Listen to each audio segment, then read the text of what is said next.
Good morning, everyone. Good evening, good afternoon, wherever you are, and welcome to this week's Weekly Energy Boost.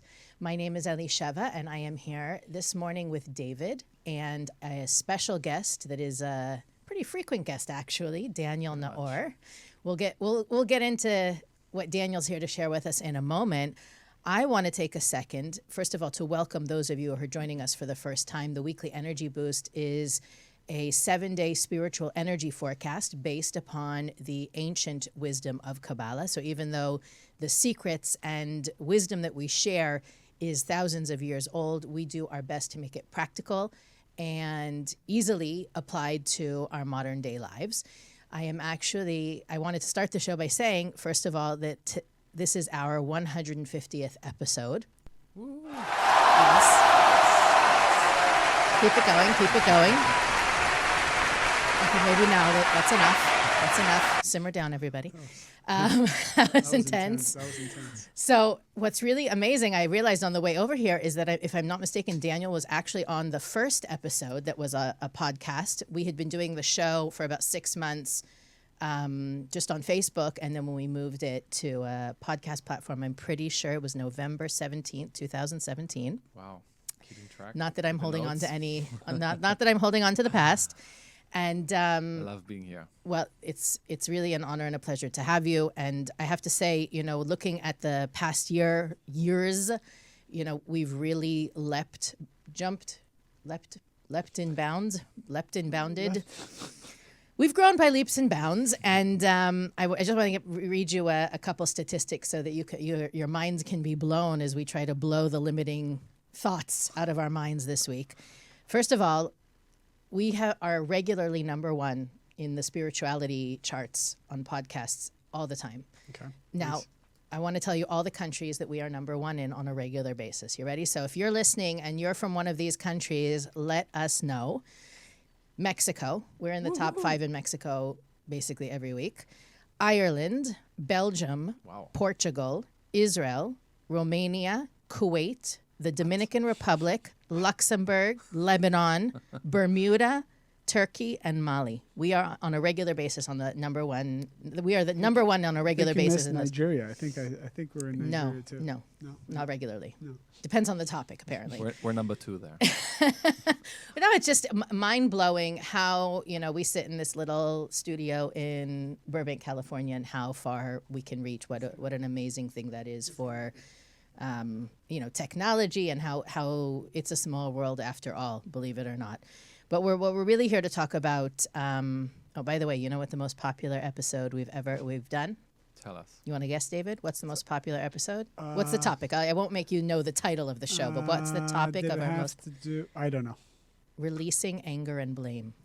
Oh, that's interesting. That is our most popular episode. It's an angry world out there. Well, but it is. And what's interesting is that it's a relatively recent episode. I think we did it in July or August. And it just shows you that there's so much in what's going on in the world. There's so much negative response. Right. And I think that's really what today's show, one of the great things about what we're going to talk about today, is to help people move on and let go and release those.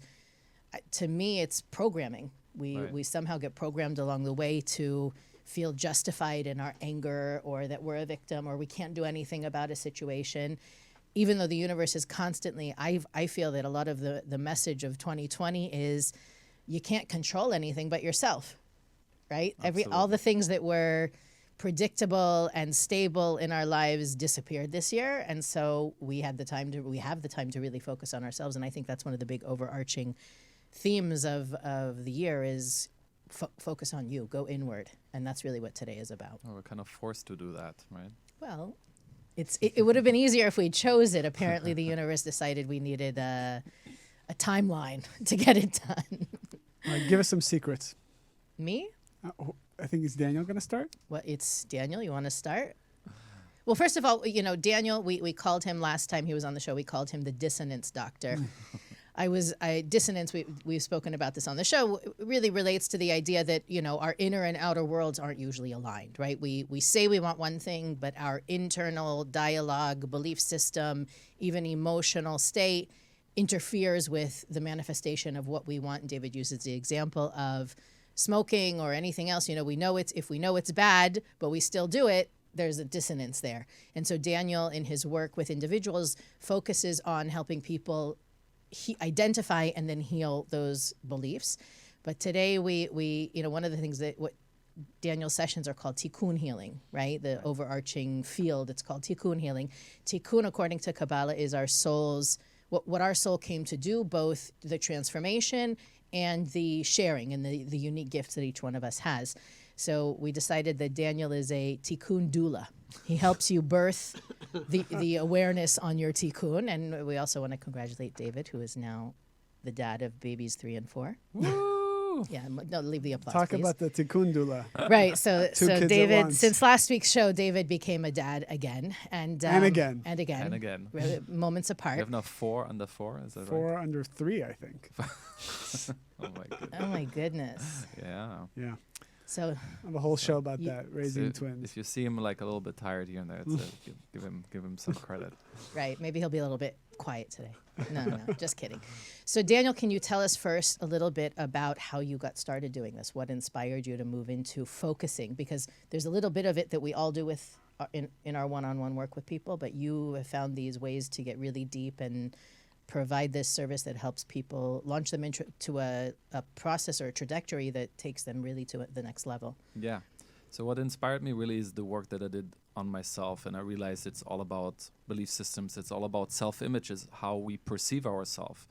So doing this work and then inspired to share it with others, I just saw how relevant it is and how powerful it is once people really dive deep into the beliefs and not just label it superficially as, oh yeah, that's a blockage I have, or that's my tikkun, or that's something I'm stuck with, but really taking the time, and that's what I like to do in the sessions, is take the time, truly listen to people, because I also truly believe that we have the answers inside, but oftentimes we need someone to listen to us, that we become aware of what's holding us back.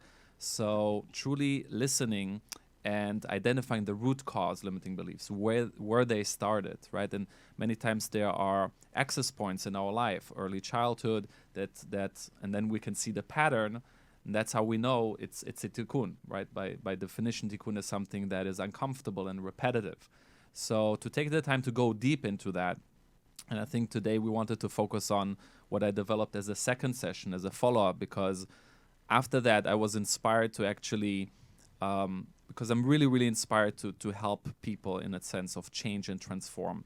And I saw that identifying the limiting belief is just the first step. And actually, a lot of people love that. People love to see where they're blocked. People love to see and to discover. But there's also a danger to that, because I realized that not so many people want to actually change. It sounds funny or it sounds weird. And all of us at times, if we're honest with ourselves, we're afraid of the change. We subconsciously sometimes don't really want to find the solution, and so we feel much more comfortable to keep on digging, to keep on seeing what's wrong and what I need to change, because it keeps us safe in a way and not needing to take the leap, faith, jump, into transformation, actually changing. Do you find that the origin, or let's put it this way, I find that at least the conscious origin of a lot of those beliefs is our childhood. Yeah. And that one thing that I've been reading a lot about is the inner child. I don't know if you've done some reading around that, but I find it fascinating because it basically takes what we learn in Kabbalah around the ego, the voice of the ego, and gives it a almost like a kinder way to relearn behaviors, is to recognize that most of my responses or reactions is a result of something that happened to me when I was a child. But then Kabbalah comes and says, well, the reason you had that set up as a child was because before coming to the world, your soul chose X, Y, and Z to work on. And in order for that to come to your conscious awareness, it had to be programmed into you as a child, right? Right. So how do you help people? I mean, what it sounds like it needs to be a surgical procedure, like if we don't really want to change, how do you shift people into that mode? So in the first session, we do focus on, finding, because in order to get out of prison, we need to recognize that we are in the prison. Okay, right? so step one is identifying, Yeah. would you say? Okay, Yeah. and I want to make sure that everybody else hears this, because as Daniel was saying, it is often more helpful to have somebody there to listen to you and do it, but this is something that you can do in your life on a daily basis. Correct. On your own. So that's why I want to make sure that the steps are clear to everybody. Yeah, correct. So identifying is the first step. But then what I do in the second session is actually I tell them I want you to forget about this old story, because it's stories that we tell ourselves, and we become such professional storytellers of what the old story looks like, and the limiting belief, and even childhood, right? I was this, and we blame our parents. So it becomes this whole story, and we told this story so many times, so it gets stamped on us, right? So what I do in the second session, I tell them, let's throw this out. We want to focus on the new story. We want to focus on the solution, not the problem anymore. And it's amazing, Elisheva, really, how many times it happens to me. I did it a few weeks ago with a very nice lady from Latin America. And every time, I also pay attention to the language. And it's also another good tool to use for people at home. Listen to that. Pay attention to your language. Like, you want to create a solution or a new story. What language are you using that is part of the old story, right? So in the second session, where we wanted to focus with this lady on creating the new story, empowering beliefs, internalize these new beliefs, or soul beliefs as we call them, and she kept on going back. She kept on going back on what's limiting her on her childhood, and it was amazing for her to see, when I pulled her attention to it and what she's doing, that she's so addicted, like I was saying before, so addicted and so attached to the old story. So I think language is another major tool. Funny that you say that. If you're hearing about this approach for the first time, go back and listen. Daniel was on the show in April 20th episode, called The Power of Our Words, ironically. Right. That's what we were talking about. So now we're taking it a step deeper. The first one was about the words we use. The second, now we're talking about even our thoughts and our beliefs. So it's taking it another step deeper. I was gonna add context to it, because we're all teachers here of Kabbalah 1, which is the foundational course of understanding the laws of the universe. And the main question, everyone starts learning that they have a correction.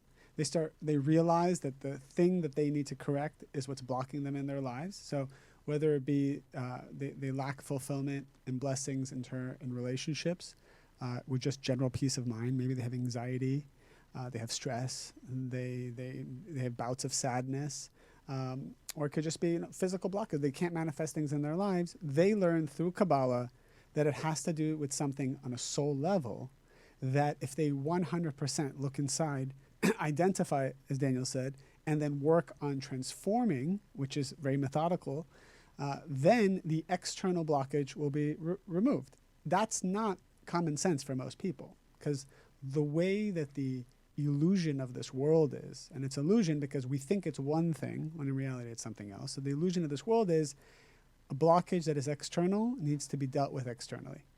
This person who's in my way needs to be dealt with. So we always try to find solutions on the outside. Now, even though we teach these courses, the main question that everybody has is, well, how can I find my correction? What are the tools by which to transform them? I think people who meet with Daniel, it's very surgical. You go in 45 minutes or 50 minutes, whatever it is, and he nails it home, right? He can help you identify it right away. And we also offer tools in addition to Daniel is a service that actually is really tailored and curated to it, because Daniel, you've focused your time away from what Elisheva and I do, which is we teach more globally, we deal with students across the board, but we don't have a particular service necessarily. I do. You do? What's your I service? don't want to talk about it here. We'll talk about it on another All right, show. so it's in the gestation phase. No, it's not. It's not? No. Okay, all right. That's for another show. But I think the fact that I think it's important that people focus on one thing that they're an expert at, and that's what Daniel's an expert in. So I think maybe we can ask everybody who's watching live, if you have a particular thought pattern or belief system that you're struggling to transform, let us know, and maybe we can use it as an example so that you can see how this actually works. But Daniel, I interrupted you. You were saying you talk in the second session. You talk more about rewriting the story, right? That's So right. you do 3 sessions with people, Yes. right? So before some of our listeners may have already done the first session with you. Right. You've now worked into a 3-session process that helps people not only identify the belief system but also replace it. Is that correct? Yeah, not just that, but also to manifest it. So I really wanted to see how people transforming through that and not just giving them a nice session, oh, I know what's my tikkun now and my life still is the same. So from doing many, one of these sessions, as I said, the second session developed, which is identifying their light. So it's great to identify our weak spot, our corrections, but if we don't truly take the time to identify our unique light and our greatness, our gifts, our talents, those were the gifts given to us as a gift by the Creator to transform our darkness. So those are the tools given to us. So if we don't take the time, in Kabbalah we learn there is the sense of identifying, the founder of the Kabbalah Center, Rav Ashak, talks about the sense of identifying the ego within, which is very important. But equally important, if our spiritual walk evolves just around finding the ego, seeing what's wrong, what do I need to, it can be very heavy and it doesn't lead to transformation per se. So there's also the equally important idea of the sense of identifying the good, because we all have this dichotomy within us. We have body consciousness and soul consciousness. But if we don't take the time to acknowledge, appreciate, nourish, strengthen the soul consciousness, and it starts with identifying, seeing it, then we don't have the tools actually to overcome our darkness and our tikkun. Can you give us a case study? I think people will do very well. No, with, over all the comments that we have here, I think the overarching theme, the common theme that's coming through, even the more specific examples, is feeling not worthy. Whether it's not worthy of love, not worthy of financial abundance, how does one begin to feel worthy? Yeah, I think one aspect, and there are many, and it's very individual, but one of them is that people try to compensate the inner lack and void of lack of worthiness with external doing. Which will give some temporary feeling of worthiness, but in the long term, it's a dead end. So I've seen actually many professionals, powerful, successful people that once I start digging with them, the root cause, and that's very interesting for me. I saw it many times in different ways the lack of worthiness can go to. So some people choose the lack of worthiness as a demotivator, and they feel guilty and heavy. Yeah, I'm not worthy, so why bother, exactly. And some people choose to take it as a drive, as a motivator. So I work with a lot of successful people that they also feel lack of worthiness. That's what they call imposter syndrome. Right. That on the outside they're overachieving and they're successful, but on the inside they feel worthless and they're afraid someone's going to find out who they really are. It'll have to crash. It'll have to crash. So many people say, you know what? You got a worthiness issue, you got an approval issue, use it for good. Go out there and be successful. Show them, show the world. Now, that's a dialogue that's out there. What's wrong with that? What's wrong? I mean, I'm obviously I'm asking a question that we're the answer to. But I want to hear. I don't want to hear my answer. I want to hear how you guys are going to address it, because a lot of people are like, I get it. If I don't feel worthy and that paralyzes me, that's a bad thing. But I don't feel worthy, so I'm going to go out there and give like a giant middle finger to all the people who hated me and neglected me or didn't give me attention, love, whatever. And I'm going to show them and be successful. Why is that so bad? That success is essentially building a fortress around my unworthiness issue so that nobody will touch it. Sure. But what's wrong with that? But now I'm successful. Okay. I'm glad you asked that, David. According to Kabbalah, our fulfillment comes from the immaterial, the triumph over our limitations. Okay, so you're saying I'll be sad in my Ferrari. And yes, that's exactly. How many students do you have that pulled up to your class in a Ferrari miserable and empty and sad? Sure. So, but they're thinking, I'd rather be sad in my Ferrari than sad in my Prius. Let me put it this way: it's I the would better. like to be, I'd be happy in a Prius, Be actually. happy in the Prius is It's- better than being sad in the Ferrari. Ex- It's maybe Exactly. the better of the two evil, right? Just like the two attributes, right? In sadness or anger, maybe it's too general, right? But like there's certain negativity or ego that blocks you and causes you to be passive, and then there's ego that drives you, right? There's like the fire and the water, right? Sure. There's aspects of the ego that's like water or earth, right? Like sadness, so it's laziness, so it causes you to do less, right? So and then you have like ego or pride and anger, so that's fire. So it can cause people to do more, be productive, but there's still negativity in ego, Wait right? a second. It's also, that low self-worth is like a black hole. And pretending it's not there makes the hole bigger. I'll tell you another thing. It's actually, I won't say names, but someone that you sent me to that had exactly that issue. And what comes to my mind, like, because you're arguing, so why not? What's the problem? What's the problem? It's for some people, it's costing their health, and that's a huge factor. Like, it's never enough for them. So no matter what they achieve, it's always empty, and they always feel empty inside.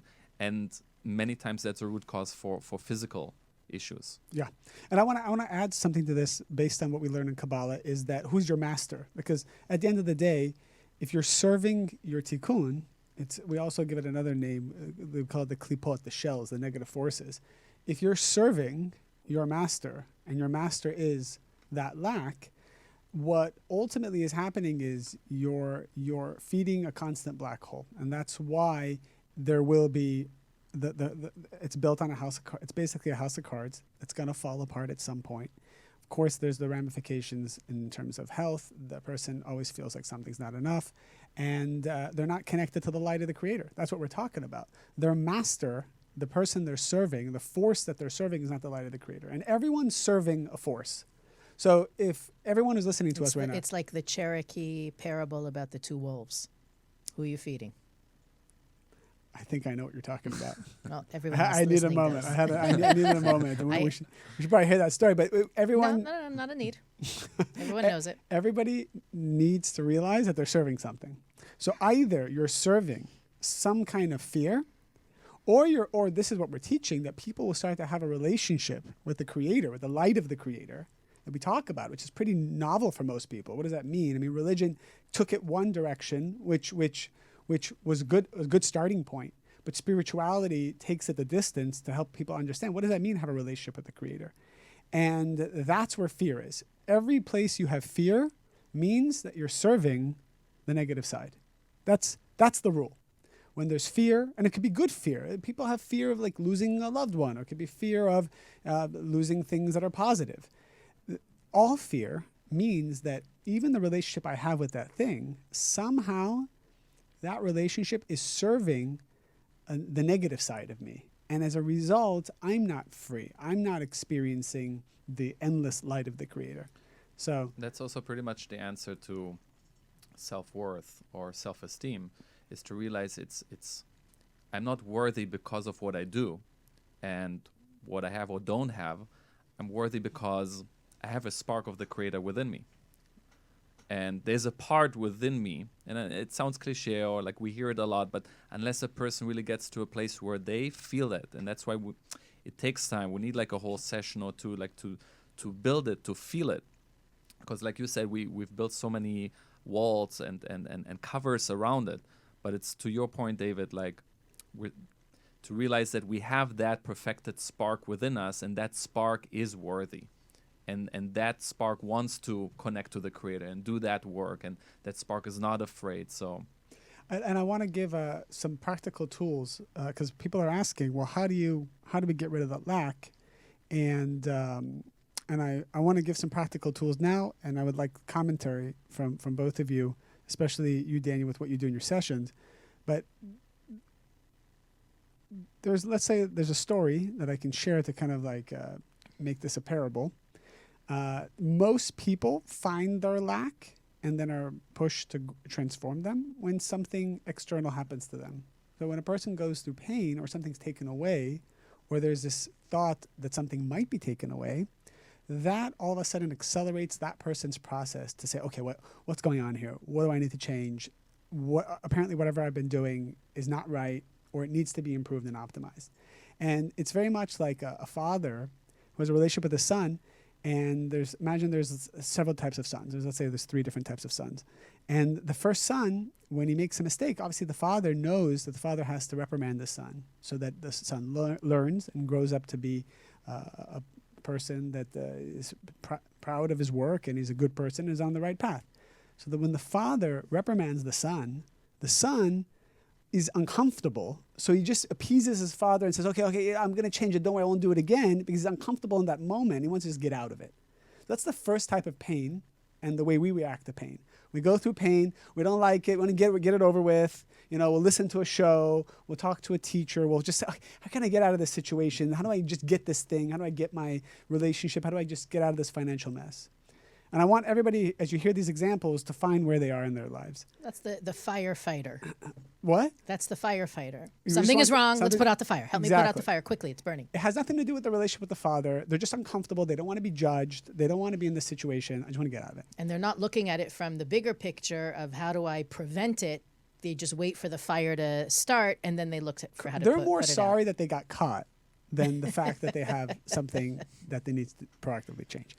Son number 2 is when son number 2 goes through a mistake and the father reprimands him, the son says, yes, you know what, you're right. And he's happy to learn the lesson because he wants to have a good life. So the son starts to learn, you know what, I want to have a good life. So I am going to learn from this. I am going to grow from this. And that's the end of it. And which is very good. And the father's happy with that. Okay.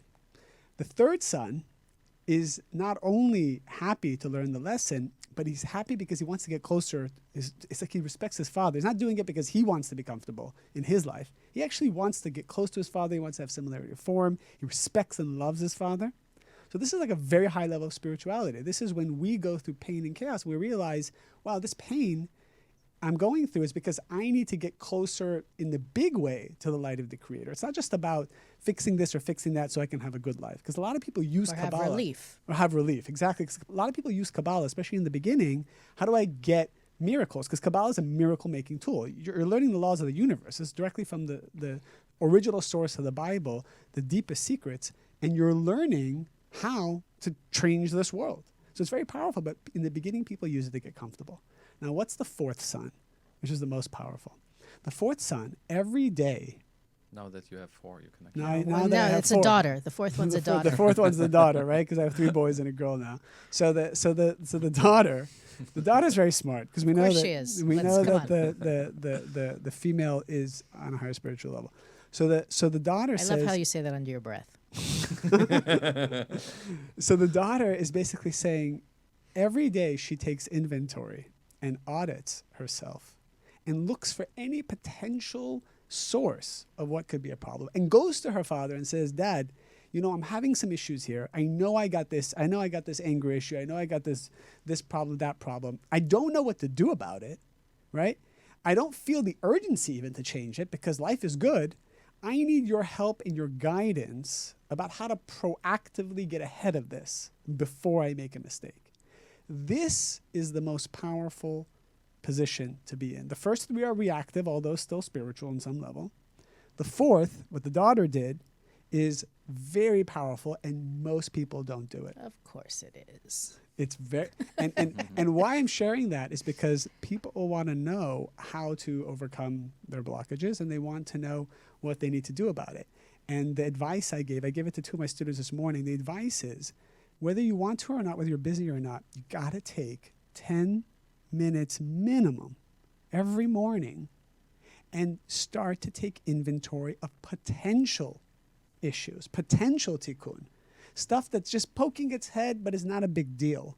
We usually live our life and say, I'll deal with my tikkun when it's a big deal, when it starts affecting other people. Or maybe we don't even know if it's a tikkun. We don't even know if what we have is a problem. So we say, all right, the Creator will show it to me and then I'll deal with it then. I'm saying, let's get ahead of it. And spending 10 minutes every day, even though there's no urgency to do so, is you get to directly talk to the Creator. It's not just that. if you could measure the amount of pain involved in all four levels, all four people, all four approaches, number 4 is the least amount of pain. It is. And that's the irony, is that people are looking for the relief or the, right, we often talk about how human beings, our nature is to run toward pleasure and run from pain. That the fourth approach is the most painless way because we're in control of it. It reminds me of a quick story. So also like a king, and he has a always a king and a father. He wanted to give away some of his treasure, some of his gold. So the first, I don't remember if it was probably not a son, but like a acquainted friend comes in and he asks for the treasure. He said, "Here you go, here you have it," and gives him right away. And he goes away. And then the second person comes and he gives them a very hard time. He's like arguing with them, what are you going to do with this money? Why do you think you deserve it? Like he's asking him questions. He's keeping him there for like half an hour, and then said, okay, you can have it. And the son of the king sat next to him and said, like, why this person, you didn't even ask any question, you gave him right away. For this person, you asked him so many questions and gave him such a hard time. He said, the first person that I gave the treasure right away, I can't stand him. So I wanted to get him out of the house right away. But the second person, I love him so much, I want him to hang out a little bit longer. That's why I asked so many questions, because I want him to be near me. So many times, right, like the Creator wants a relationship with us. The Creator wants us to ask for help and advice. The Creator wants to awaken our desire to want a connection. For a lot of people, the only time they have that conversation is when they're desperate. And that's why they find themselves in desperation all the time. So that's what David offered. We want to change that. We want to change that dialogue because we have so many shows about prayer, right? Prayer is my personal solitary request in my own language to the Creator, to the light of the Creator, that says, I desire change. I desire growth. I don't know what it looks like. I need strength. I need certainty. Not a request to destroy all the people around me. Not the request to get this problem out of my way. I talk about it all the time because it is the most powerful tool that we learn in Kabbalah. Requesting strength from the Creator, requesting certainty from the Creator. And by the way, when you request and you say to the Creator, send me the right people, send me the right situations, then you meet the right teachers. Then you hear the right wisdom. Then you hear, because if you want to just get rid of your problem and you don't really want to grow from it, say to the Creator, I want to get rid of my problem, then you'll hear some kind of wisdom about how to get rid of problems. But if you really want to grow from it so that on a permanent root level, it doesn't come back, you pray for that. Then you're going to get a different wave of information, a different wave of mentorship, a different wave of friends coming to you and talking to you and guiding you. Ultimately, we're in control. I want to ask you a question that's from one of our listeners, and I want to hear both of your answers to it. Okay, let's say you decide, I'm going to take the inventory, 10-minute inventory every day. How do we keep from being miserable about all the things we need to change? How do we prevent ourselves from not being down and depressed because we have so much work to do? I mean, I'm sure you find people that feel like they're damaged goods, unlovable, unredeemable. How do you help people out of that place? That's why I wanted to actually, right, when David spoke, to add another element to it, another twist to it. It's communicating with the Creator, not just about what do I need to change, right? Because that's the first part, right? Identifying, right? Mm-hmm. So we will need help in that. There's no question about it. Help me what I need to change, to see what I need to change. Help me, give me the strength to change it. But again, the whole second session that I developed in Tikkun Healing is about the gifts, the strength, and our light, our unique light. And I end every session with a meditation. The second session is to find our soul signature. And that's what we want to ask for help with too. Otherwise, you're right, we will get depressed. I have guilt, I have anger, I have shame, all of the above. But what good do I have? And I want to develop a relationship with the Creator. And I actually had a conversation yesterday with a friend, and it's not something that I didn't hear before, but he reminded me of that true humility, it's not to say, oh, I'm so humble, I don't have anything good, like you're better than me. And true humility is being aware of my gifts, being aware of my strength, and perhaps because I have this relationship with the Creator and I ask, show me what I'm good at, show me what my gifts are, show me what my strengths are, But true humility is that I know it's a gift, it's alone, it's not mine. And I'm meant to do with it something. And that's what can help us not to get depressed, basically, because we need to see the darkness, but we also need to own our light. What I find often in my work with people, and I don't know the whole ins and outs of what you do exactly, but what I find is that once we figure out, we identify those gifts, it's actually I don't mean to use the word twice, but actualization of those gifts, them using those gifts, that erodes, I would say, the list of all the things they need to change. You can't simultaneously reveal light and darkness. So if you're focused on revealing your light, those qualities within you that you recognize you need to transform can transform simply by virtue of the fact that you're focusing on shining your gifts. Totally. It's an amazing process. And if you go back to the analogy of the daughter, of course, going to your dad depressed and saying, "Oh, all these things are horrible about me. I need your help," whatever, that doesn't make the dad happy either, because at the end of the day, what does your dad want? Your spiritual dad, or however you want to look at it, wants you to be strong, but aware, but happy. It's all the qualities that are represented in the light. The light wants for us. So even in our prayers, we need to not just be asking for, show me this or give me strength here, but also throughout the process, I want to be happy. Throughout the process, I want to have certainty. Throughout the process, I want to be available to be the best version of myself to the world. The idea is you can ask for anything. And I think people feel like, well, I can't ask for that, and maybe I don't deserve this, or who am I to ask? We got to remove all those negative beliefs, those limited beliefs about asking the light of the Creator for anything and everything you need to be a better servant, spiritual servant of the light of the Creator. Right. And the reason we bring this discussion to you this week is because the universe is really supporting us to expand our vision of ourselves for the coming year. We've talked about in the last few episodes how the month of Libra on the Kabbalistic calendar is set up so that we receive all the downloads that we need to have a better year as compared to last year. I'm sure everybody wants a better year than last year. But this week specifically, we can see, if that's our desire, we can demand to see that unique, as Daniel called it, soul signature. What is it that I am capable of? What barriers can I break through this year? What limiting beliefs, behaviors, habits, patterns do I need to move out of the way in order to become that person that I know I can? And so that you said that there was a third. Did we get to the third session, the third piece yet? No, but I just want to be mindful of the time, make sure that we don't leave everybody hanging. Give us like secrets we do of the third in session. every episode. Give us secrets of the third session. Well, now that we know what's holding us back in our tikkun, and we know what my soul signature are, my gifts, my strength, and I truly internalize it, and that's of course not. It's an ever-going process, but it's starting the progress of strengthening that and working on that. The third session is about manifestation. How do I relate to the world around me and the people around me? And how do I manifest? What do I do with these gifts? How am I meant to use them? What am I meant to do with it? So here, oftentimes, also sometimes we identify limiting beliefs that we didn't in the first session. So we get to clean up some of those too, because there can be many fears around that too. So subconsciously, we can be blocked at times. Like we can say, yeah, I want to manifest that. I want to manifest sustenance, or I want to manifest a soulmate. But then, and that's also a simple exercise maybe that listeners can do.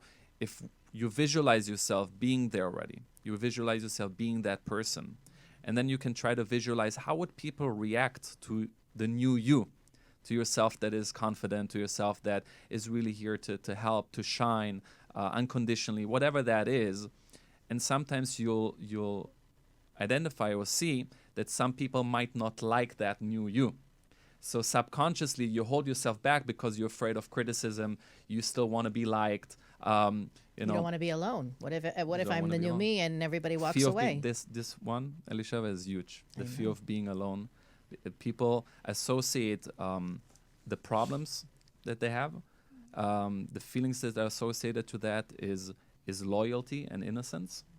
And solutions oftentimes are associated with feelings of guilt Wait, say what do you mean by loyalty and innocence? Say that again. So problems. okay? Problems, okay. It's basically like the saying, how does the saying goes, that misery looks for company. So they are loyal to their problems. Okay. They're loyal to their problems because Meaning all the single ladies get together and complain about how terrible men are, and one is afraid to tell everybody I have this great boyfriend because then she's not going to be a part of the crowd anymore. I see. yeah, That's a good very example. 1%, It's pretty you know, it's pretty technical deep. It's pretty deep. example. And in a sense, or in a way also victim consciousness, right? Explain that. So when I have problems, This is like a and- Kabbalah pop quiz. Definition. I don't want just wisdom thrown out there. I want to know, where'd you get that from? How did you get to that? Page number and what does it paragraph, mean please. exactly? Actually, a little side note, maybe on the next show we can talk about. Actually, it's connected to the first show I was on, in Family Matters. It's another thing that I've been working on, a series in Tikkun Healing about family and partners. So I've been doing a lot of research about how to combine Kabbalah with family and package that into a We're gonna coaching. get to that in a moment. Go back to Yeah, the yeah. innocence. Tell me the innocence thing. Yeah. That was good. So problems, right? So what makes the change difficult? Or why do sometimes subconsciously we don't want to find a solution or solution? Transition from problem to solution is so difficult because, again, problem, the feelings that are associated to that, and again, it's not logical, but people oftentimes still experience it, okay? So what we experience with problems is, or our attachment to it, it makes us feel innocent, the problem. It's sort of like... What does that mean? The problem makes us feel innocent. It means that it's like I'm a victim to it. I'm a victim. It happened to me. Like I have this helpless. problem. Helpless. Okay, Helpless. that's the word. Okay. Yes. So Yeah. so the problem makes me feel helpless, and I'm okay with feeling helpless because Yeah. I cast away responsibility. There's no pressure on me. Is that the idea? Yeah. And finding a solution often is associated with guilt. Like happiness and a solution. Many times people don't want to be happy, again, Yeah. subconsciously, because they feel it makes them feel guilty. If I'll find a solution, someone else will lose something. I see. For instance. If I'm happy, someone else won't be. Right. Basically, if I win, someone else will have to lose. Or I'll be lonely, like Elisheva would say. Right? Why? Like the friends that I have, Oh, I I see. have because I we're see. all miserable I see. together. Yeah. Yeah. That's good. Yeah. So many of these things can still show up. So we brush off some of other limiting beliefs that are holding them back from actually manifesting. Because in their mind, everybody wants to manifest their greatness, but there are many subtle limiting beliefs that are holding them It becomes very complicated because of the people around us, because of all the relationships we have. That's what really makes it complicated. I mean, if we didn't have people around us, and we wouldn't have to be dealing with this approval of this and the need to socially interact with that and these energies we become dependent on. Look at how this last year has forced us to Forced, yeah. cut down on our socializing, right? That even if we're talking, texting, FaceTime, Skype, Zoom, we're definitely around much less people than we were a year ago today, and how that forces us to focus on the inner chatter and understand, sometimes you have a voice inside your head and you're like, wait a second, who said that? Oh, it just sounds just like my mom or just like my aunt or just like my, 12th grade teacher. And you start to realize, well, I can separate, I can extract that thought or that voice from my soundtrack and replace it with something that supports me and is loving and is kind, which is going to then, if the more supporting and loving I am to myself, the more I can be there for others. Right. And it becomes a totally different musical. And it's important to note for our viewers, that our listeners, is that this is a process that takes time, and that they shouldn't feel the pressure to have to fix everything or figure out everything, in a couple of weeks or even a couple months. That the Creator doesn't expect us to fix everything right away. There's always going to be one thing that's at the forefront that is about, or if you're looking, if you want to know, it will be revealed to you. And while you're working on that, all the other stuff you have immunity. I mean, all the other stuff is suspended. Meanwhile, work on this one thing that's at your forefront now. So don't feel like you need to fix everything at the same time, because that's another way that the opponent drags us down and makes us throw out the baby with the bathwater. Right. People are asking how they can get a session with you. Can we talk about that for a sec? Sure. Okay, so We have arranged for our listeners, as we did in April, and I think a lot of people got to meet with you as a result of that. For those of you that are interested to do that first session with Daniel, you can do so. We have a coupon. It's not a QR code. It's on Facebook on the screen now. If you're watching the video cast, you can see the website and the coupons. The coupon for a single session is WBT10. The coupon for the package of 3 is WBT15. You can find more information about that at share.kabbalah.com/tikkun. If you're listening to the podcast, you can send an email to energyboost@kabbalah.com and we can send you that information. What does WBT stand for? Warner Brothers. No. Wanna be tikkun? That's a big tikkun for people that they want to be. They're a wannabe. I guess we can talk about that offline. Maybe that'll be the next show. Maybe somebody wants to guess, and we can raffle off a session with Daniel if they get it right. Yeah. It's a big secret. Okay, so yeah, again, if you're listening and you have any question about anything we said and you're not able to put it in the comments, you can always email us at energyboost@kabbalah.com. If you are watching on Facebook, IGTV, or YouTube, you can post your comments below, and we will go back to answer them during the week. What's the final takeaway? Each person give a powerful takeaway for Well, before we even get to the takeaway, I want to say, a lot of you who are listening are saying, yes, absolutely, that's what I believe. Oh, that's me. You're talking about me. You're talking to me. Think about people that you know that aren't as aware as you, that have the pessimistic, self-deprecating, glasses half empty attitude, and share the show with them. Let us be the eye openers, the curtain openers, to show them that there is another way to live. I think one of the crazy things about our world is that not everybody realizes you can choose how things affect you, that you can choose how you respond to people and situations.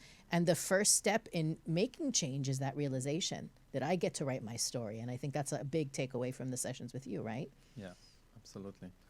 I guess my takeaway for today's session is acknowledging and nourish the new story. Like, there is time and place for everything, but if we would put it in percentage wise, let's say throughout the day, 80 to 90% of the day should be about what am I good at, and how do I want to make a difference with my gifts? Who can I serve? How can I add value?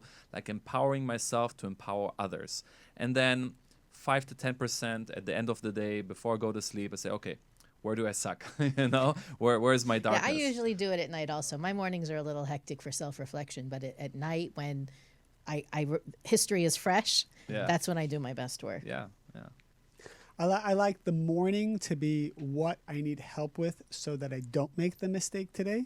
And then the night to be the self-reflection on what I could have done better and what I need strength for the next day.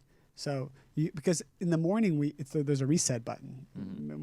When the soul leaves the body, the negative forces kind of latch on, and that's why it's harder when you wake up in the morning. I know. I want everybody who's like me to not feel bad that we're not able to, 10 minutes. Tape up all the kids' mouths and tell them they don't need breakfast until I'm done doing my self-reflection. All 6 of you sit down and wait until I'm done meditating. Obviously, you're going to have to find a way to do it and maybe cut out 10 minutes of some other nonsense or whatever it is, or before you get to work or stay in your car or whatever it is. Okay. My point is, you don't have to not feed your children to do this. Feed your soul or your children. Yes. You can't do like, both. Searching my children will just starve if I got to do my spiritual work. Or your dog, or your fish. I don't know who you need to feed. I'm sure we can find 10 minutes that's going to our children. I'm just going to put him on mute for a second.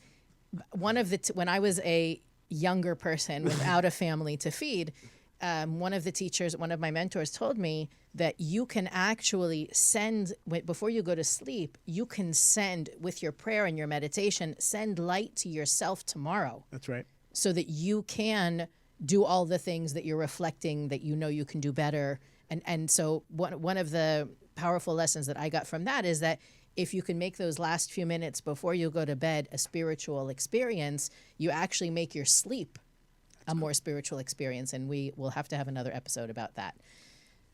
Last thoughts, or should I? Can No, I? I think we can just I, did our can last I? thoughts. No. So my last thought is, everybody who's listening, if you made it to this far in the show, you get a surprise secret tidbit. Next episode, we're going to finally be talking about sex. That is the #1 requested subject. And witchcraft. That we we have to learn about witchcraft before we can talk about it. The joke is that the #1 podcast in the world in almost every category is something to do with witchcraft and sex. So at least we'll be starting with sex next week. So David had a lot of stuff to share about that. I may have to skip out on next week's show. So if I'm not here, you'll know why. Have a fabulous breakthrough of a week, and we will see you next time. Daniel, thank you so much for joining us. We'll have to get you back another time soon. Awesome. And have a fabulous week from all of us on the Weekly Energy Boost.